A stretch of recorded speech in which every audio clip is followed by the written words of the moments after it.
Hello, everyone, and welcome to Writers Drinking Coffee. This is a podcast of a bunch of writers sitting around, drinking and talking about writing, publishing, and the whole creative process.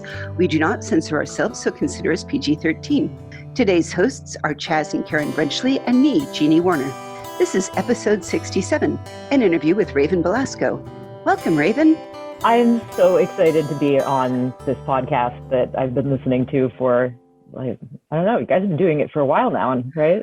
Yeah, we were noticing if you're episode 67, technically yes. 52 is our 1 year mark. So going strong. 67 is a solid number. I'm happy to be 67. I look forward to being 67 one day, successfully. Yeah, 2020 permitting. I can retire when I'm 67. That's something to nice. Look forward to.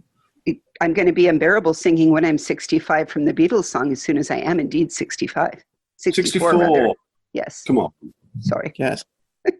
So Raven, you write great paranormal romances with vampires. And I don't say that lightly because there's a lot of paranormal romance with vampire out there. Tell us about your different approach. Where did you go? How did you get in there? Well, because I come at it from loving horror and only, I saw the paranormal romance genre coming up and I was delighted by it. And I've read definitely more than my fair share of it. But when there's vampires, to me, there's more than just romance. There's also, a huge amount of history to be explored. And just there's a lot of deeper stuff in there than just like, ooh, sexy vampire meets sexy human and they get on with the sexy stuff. So were you did you get started as I may have back in the Chelsea Quinn Yarbrough vampire books, or where did you find her? She is a favorite. And I've like literally behind me, the entire span of the Saint Germain books are sitting there. I actually started with Dracula. I'm a classic sort of girl. I think I read Dracula when I was 12, which is, possibly a weird thing for a 12-year-old to be reading, but in my house. Seems normal. Perfectly normal. All you 12-year-olds out there, go read vampire books.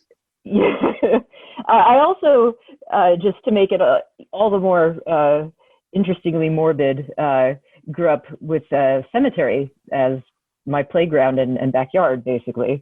So, if you're now imagining me like sitting in a Revolutionary War era cemetery reading Dracula, that's not far from wrong. It's entirely where I'm imagining now. Was this like a professional thing? I mean, was your father a gravedigger or? No, but I've always said that if I was going to be busted for any crime and have it on my permanent record, grave robber is definitely my like aspirational one. Can I, I'm sorry, I have to interrupt at this point just to say that I know somebody who was prosecuted for grave robbing. He's a friend of mine and a former publisher of mine. Of course you do. Yes. I expect nothing less. This still delights. He's a lovely, lovely man. But he really, really wanted to try the whole take a human calf bone and make a flute out of it thing. As you do. So I just figure it's cheaper than and better, people are buying plastic skeletons for their lawns. Have we considered that they just don't biodegrade and recycle the way that human skeletons do?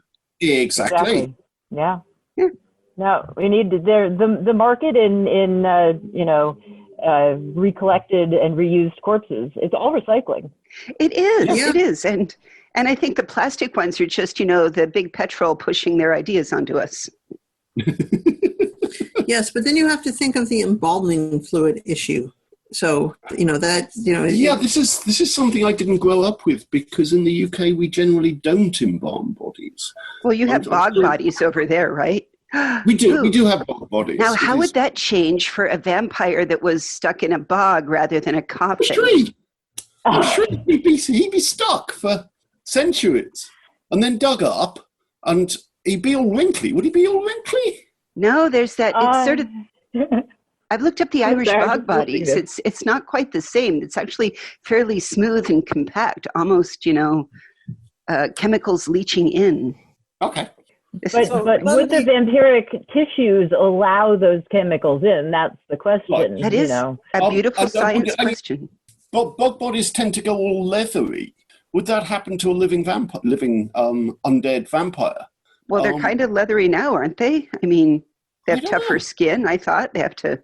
Do they? So, Lisbeth, you're the expert. In my series, as you go through the centuries, you do get more leathery. So that answers that.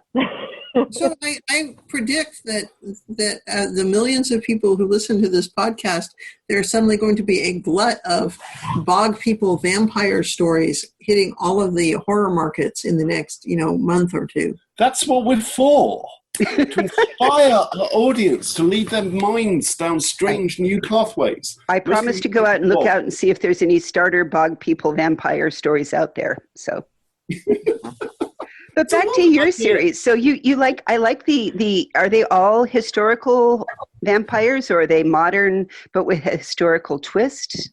A lovely mix of both, shall I say? So in book one, our somewhat bored librarian heroine is going about living, in irony, kind of a half-life. And she meets this dark and handsome stranger.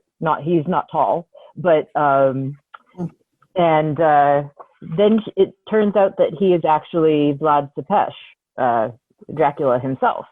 So there was a lot of a history to put in there, and then a lot of other history with other characters to kind of sort of seed into there for what was coming. In the second, and that's Blood Ex Libris. I'm sorry, I'm gonna have to pimp you properly all the way through that. That's in Blood Ex Libris, correct? Yes, the first book in the series is Blood Ex Libris. So Blood of the Library. So, yes, so his the big bad is actually the person who Vlad fought in real life, Mehmet II. So after that, it was kind of like, okay, I guess we're going to have to keep our bad guys real too. It felt right. So in the second one, which is Blood Sine Qua Non, we had a weird problem where I had my bad guy. It was Julius or Julio Popper, who was a conquistador in South America. And then going along writing the story, and this other bad guy just jumped up into the story and was like, you have to have me in here. And so he was Orly Antoine de Tununens, or Tuens. He was another, basically colonizer. And he just wrote himself into the story. So so far, all my big bads are real vampires. Well, real historical. Are they all people who you think of as bad in real life? Well, I mean, Mehmet II is not thought of as a bad guy by the Turkish people. Right, because I know nothing about him at all. He was just, this was the time when Turkey was really expanding, and he was sort of at the forefront of pushing to have the Ottoman Empire be as big as possible. Right. So he definitely wasn't a bad guy in his own eyes. And sure. I have to say that Julio and Orly, they don't think they're the bad guys. No, I know. Everyone is the hero of their own story. Come on. Yes, absolutely. No, you're not going to let me get away with that. I mean, for me to write a bad guy, I kind of have to find something bad about him, like. Yeah. Yeah, no, I'm interested now in the notion of taking someone from history who history has generally recorded as a good guy and making them the villain of the piece. I think that's interesting. I think it's all perspective. Yeah, good is relative. Good is completely relative. And also, everyone thinks they're doing the right thing, right? Unless, they're truly evil. And even them. It's perfectly reasonable for me to go do this thing because it's in my interest and I want to, and everybody else is wrong. So if this actually was an issue that I worked through, first dealing with Julio, because he, I'm on first name basis with all my characters now. So Julio's the conquistador, yeah? Yeah, he's Julio Popper. Yep, he is Romanian born, and in the first book we have Vlad, who is like the Romanian, and actually, like a lot of people might see him as a bad guy. I mean, he has gone down in history as Vlad the Impaler. Come on. Yeah. There was a fair bit of impaling and other unpleasant deaths around him. Yeah. So it was a lot of fun for me explaining in his voice why he did what he did, right. And and turning him into a good guy. But one of the things that, as I was doing that, was the Romanian people see him as a hero. Like they're like, the people who were coming in and invading our country, you gotta impale them to keep the rest out. Well, you gotta teach them a lesson. Don't come and mess with Romanians or Wallachians, as the case may be. But then with Julius Popper or Julio Popper, his name kind of changed as he spent more time in Spanish-speaking countries. There's actually he's pretty horrible. Like he basically perpetuated genocide on the native Selknam peoples. Well, where was this? Down, is that Tierra del Fuego, somewhere down south? Yep, exactly. Okay. And basically like made his own little like cult-like situation where he was, putting out coinage with his face on it, stamps with his face on it, like like basically everyone who lived there was, either, like kids left because their parents had been killed by him or people that he'd allowed in, and they all kind of he was a very cult-like and pretty despicable figure. But as I'm doing research for him, there are, Romanians who see him as heroic as they see Vlad. And I was like, okay, now I'm getting into some interesting shit. Because my last Romanian who killed lots of people, I made my hero. And this Romanian who killed lots of people, I'm making my bad guy. Yes. So I think you have to be a little bit in love with all of your major characters, though, don't you? I mean, you have to love your hero, but if you don't really love your bad guy, then is he truly real when you're writing him? Well, I guess I'm going to need you to take a look at book 2 for me.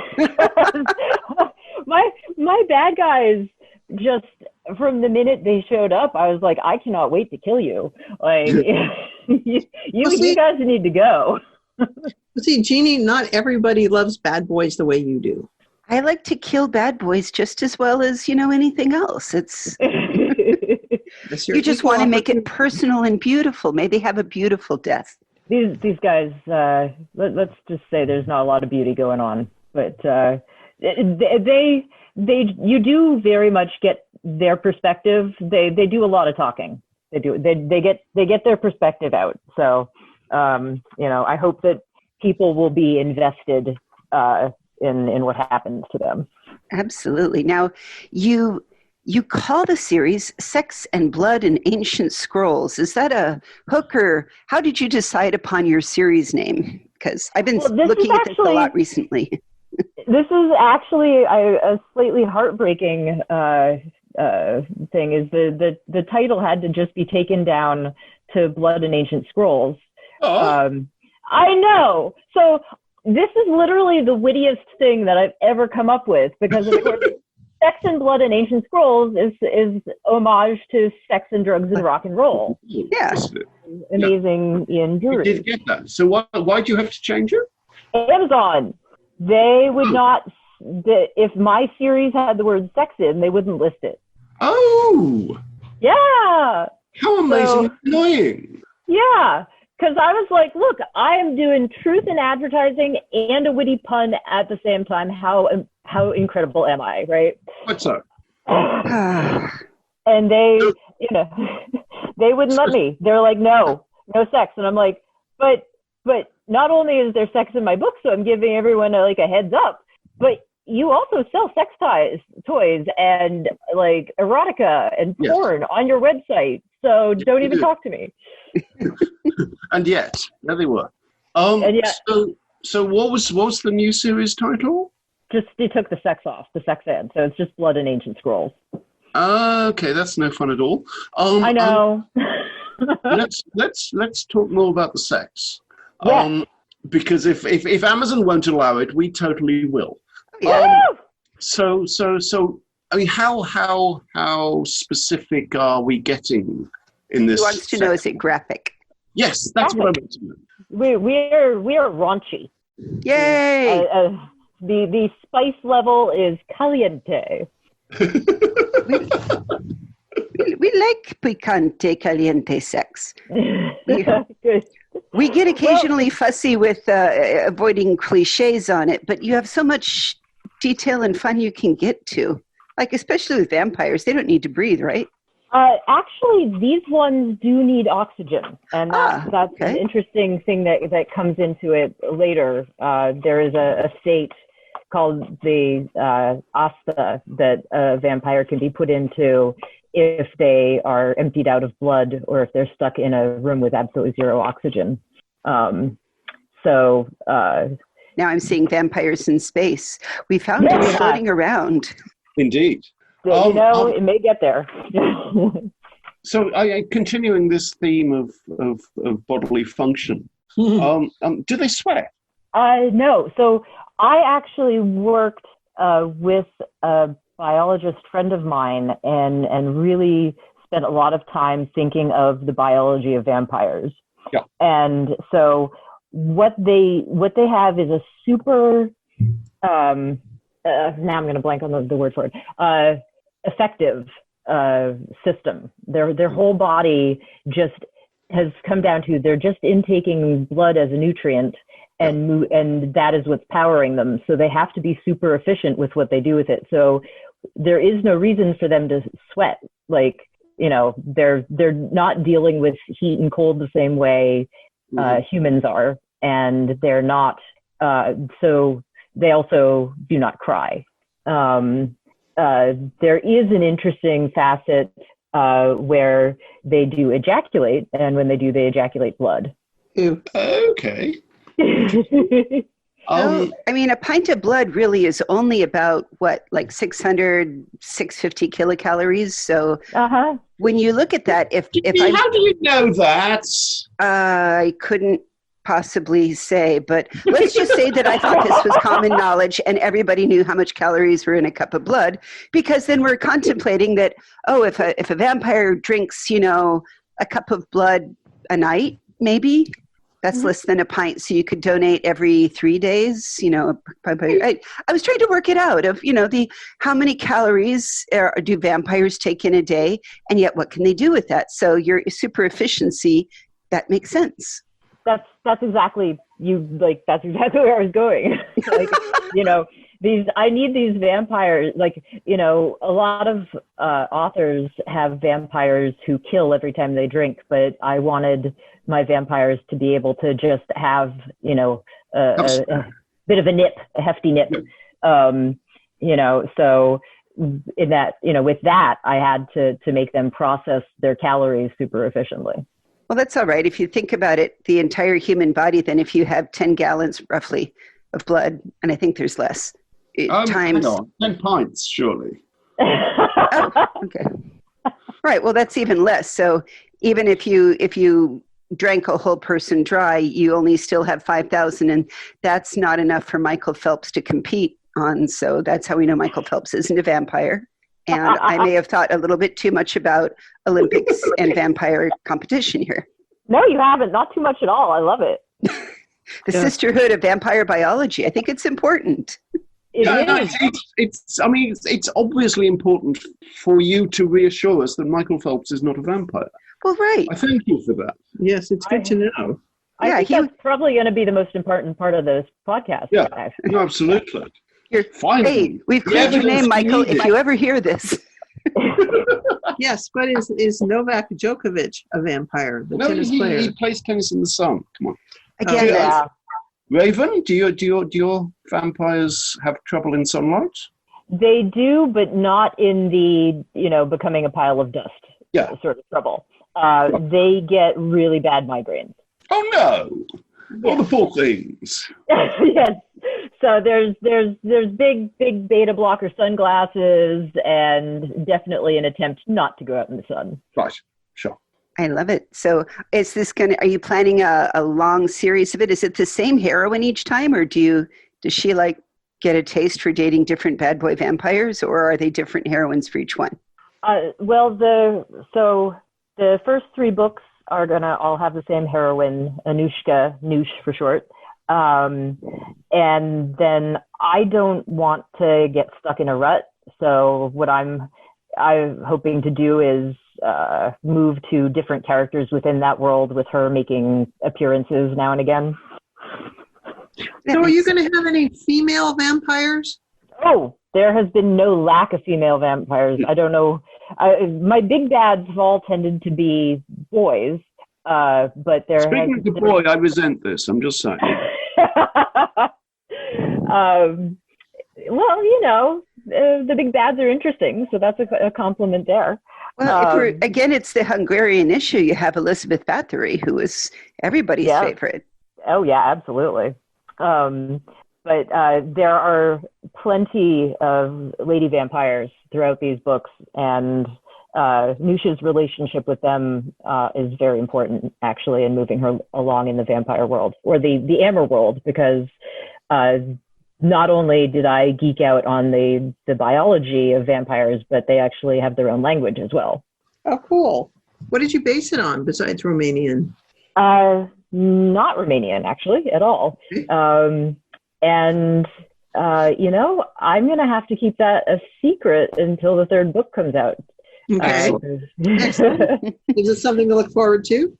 It would give away too much about how vampires, the origin story. So. Okay. Now here's the one thing I have to say. Although I got grumpy with we mentioned a little bit of Anne Rice's vampires, and to me they got a little tiresome. But the thing I liked about Queen of the Dam is she at least gave a nod to all of the global different vampire legends, which are dramatically different around the world. Do you go in a similar way, or what do you? Can you preview without giving it away to us how you looked at origin stories? So I put a big line down what the Amur, their word for themselves, really are, and then all of the key or human legends about vampires. So Noosh has to be sort of re-educated. She has this preconceived notion of what vampires are, and she has to because I throw her into this world. She has to learn really quickly what real vampirism is about, or die trying. And so my focus my Amur world is very international, and that's very important to me. But the actual legends that us humans have about vampires don't really play in, because that's not the world that she's not in that human world dealing with those human legends. She's actually in the vampire world dealing with the reality. I like it.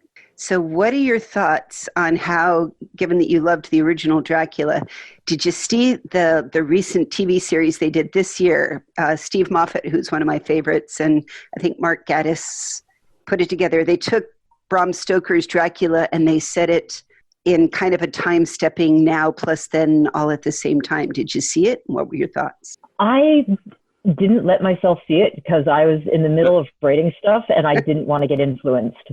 That's fair.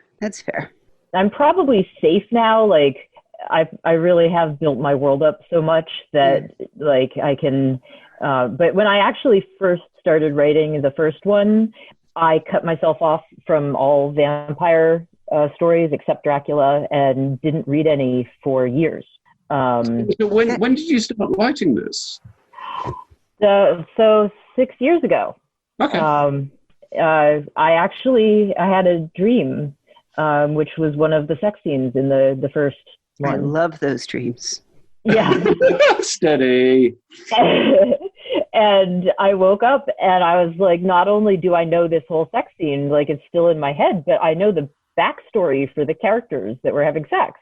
Cool. And I was like, oh, well, better just drop everything that I planned for today and write this all down, because how often do you just give it a free, like, story plot, you know? Totally. And so it all just started with the dream. Yeah, I need more sex dreams like that. Yeah, definitely. Very helpful. I'll have a chat with my vampires and see. Please.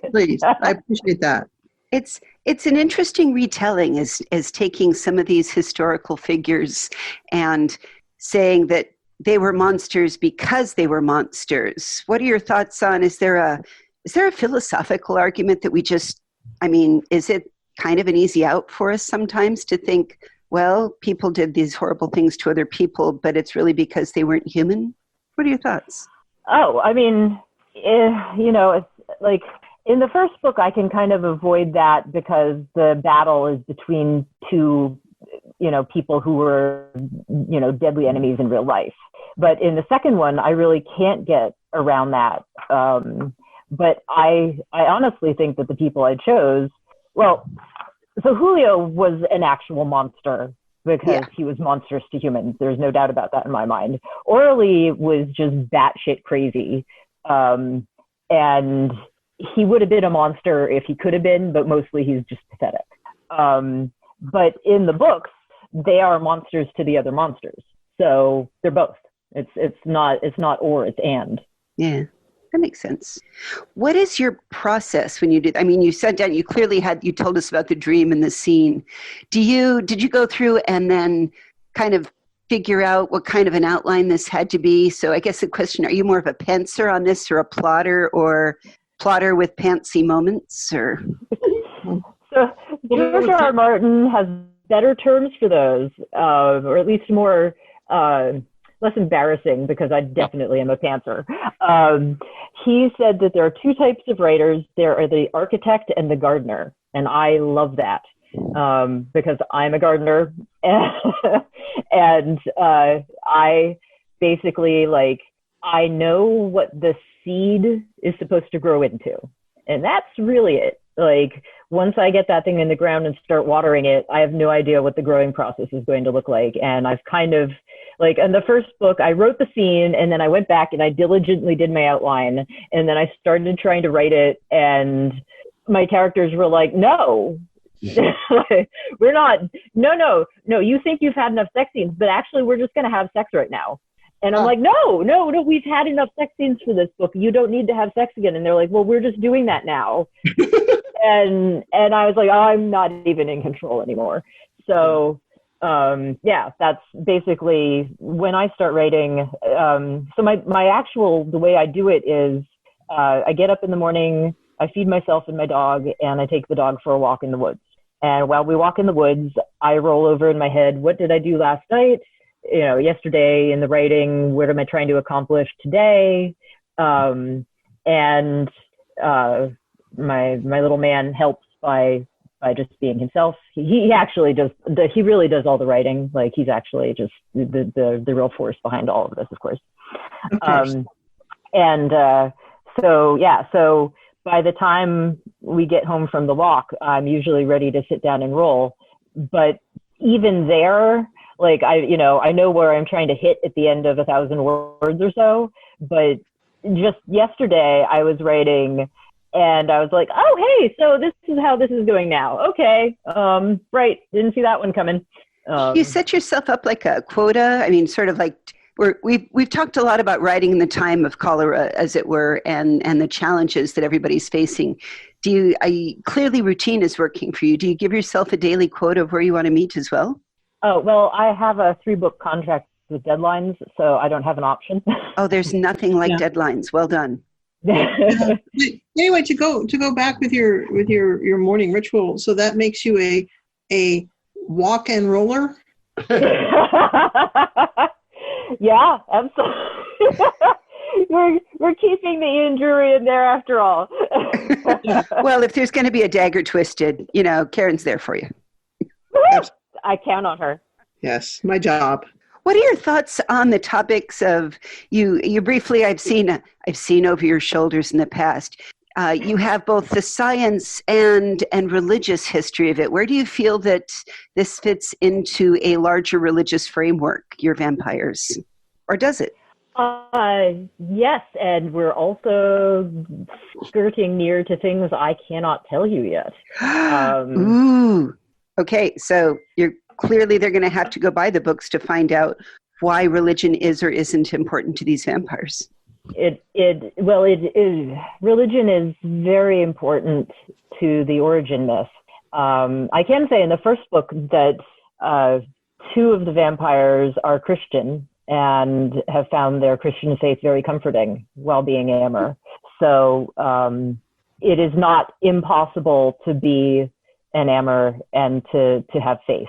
But my biggest good, which is what I've been calling him, he is very tied in with religious ideas. How about the bad guys? Are they also tied in with religious ideas? I'm trying to not step on that landmine. Possibly. So yeah, we're all the like badness and controversy, like that's not going to be touching on anybody's religion ever at all. Good plan. Good plan. Although imagine, if you could get someone, issuing, a fatwa against you because of your books. I bet your books would sell really, really, really well. They would. There's nothing like scandal. Exactly. Yeah. And going into hiding, for my protection wouldn't be very much different than just living in the time of COVID. So, exactly. I'm good to go. That's it. I shall go underground. I shall not leave this room for the next week. Right. But I mean, I could, in the first books that are already out, like, Turkish people might be really pissed off at me for taking their Mehmet the Conqueror and turning him into a bad guy. And, in the second book, I don't think anyone's going to be upset about Orly because he's kind of an obscure enough historical figure that I don't think there's anyone going to try to die on that hill. But, Julio Popper, somebody might feel cranky about that. And I had to, sort of think about that when I chose him. I think you should pick Alexander Hamilton as one of your vampires. I think that, you could do a nice crossover with that whole, play thing that people seem to like and, just have a built-in audience. I think it's a great idea. I like that. And I'm ready to roll on that one because I have a lot of side vampires. She meets a lot of international vampires and there's two American vampires from different points in history. All you have to write out is the libretto historic vampire piece, Yeah. I'm ready to work with that sounds like a collaboration with someone there. Yeah, there you go. There you go. I wonder if Lin-Manuel is, busy. I think he probably is pretty busy, but maybe I can get to be a big enough name that he'll consider working with me. Cool. Well, remember that some of the biggest names started with just little ideas. Like Neil Gaiman's Sandman was pitched to George Martin, who said, I don't know if that'll sell. Yeah, exactly. So all you need to do is be rejected by somebody really big or important. And actually, I liked Martin's vampire. He did Fever Dream, and his vampires were they killed and ate people, so they died, which made all vampire layers smelled terrible because he was the first person to just of what human beings actually do when they die, which is very unsanitary. Yes. So. Yeah, it's one of the extraordinary things about George Martin's career when you look back at him, because he started as a science fiction writer and wrote some of the classic genre-defining SF of his time. And then he wrote the classic genre-defining horror novel of his time, because Fever Dream is that good. Yeah. And then of course the whole Game of Thrones thing happened, and he's writing. He is still writing the classic genre-defining fantasy of our time. Mm-hmm. I don't think he defined fantasy. I think he just ran with a trope. I disagree with you profoundly, but there you go. Okay, well, there's nothing to settle it. Cocktails at sunset, 10 paces. So where are you going with the next one? Can you hint us as we talk about where, your next release is going to come out? Do we know when? 2020, 2021? Are you still writing it? Oh, yeah. End of January 2021. Ooh. Oh, soon then, soon. Yes, all too soon. I need to get off the phone with you guys and get down and start writing. Well, I understand, and we'll totally let you do that, but I just want to make sure that we have links to all of your books and the interesting stories of yours, and we'll put it on our website, which is www.writersdrinkingcoffee.com. And you can find us on Facebook or Twitter. We answer email. Raven, if somebody's got questions about vampires, can we pose them to you? Will you help us answer them? I'm a fangirl. All I want is fans and people to get involved in the series and be as excited about my vampires as I am. Well, so yeah, just ravenbelasco@gmail.com. I think it's beautiful, and frankly, we're going to tell them, we may have some people post questions on our Facebook page, so I'll keep an eye peeled to make sure that we get those answered through you on there. So everyone, write in your vampire questions and observations, and we're there for you. So excited. Awesome. Thank you for coming. You've been listening to Writers Drinking Coffee, a labor of love and enthusiasm put together by the hosts. Our main web support magic is brought to you by Deirdre McGaffey-Schween, and our sound engineer and backup web spider is David Welsh. Our intro music is Pretty Maid Milking a Cow, and our exit music is Breakfast with a Morning Person, both by Michael Engberg. You can hear more from Michael Engberg on manyhatsmusic.com. Our podcast sponsor is Eternally Jackal Designs, enabling you all to buy cool WDC swag. And hey, thanks for listening.